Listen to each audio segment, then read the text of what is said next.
Əleyhissalamdan bir söz deyim sizə.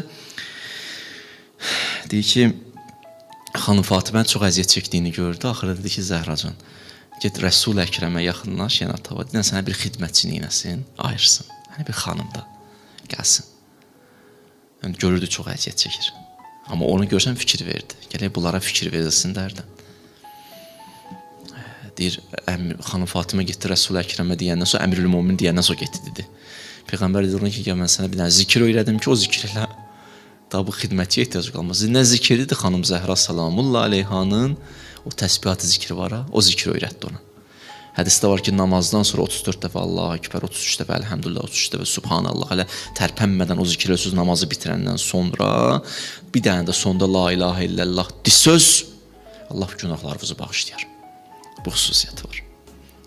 Həmən zikir orada Peyğəmbər öyrətdi. Əmirül-Mömin amma təklif elədi, dedi, get Rəsul Əkrəmə dedi, diqqətə bax bu qədər. Diqqət bu qədər.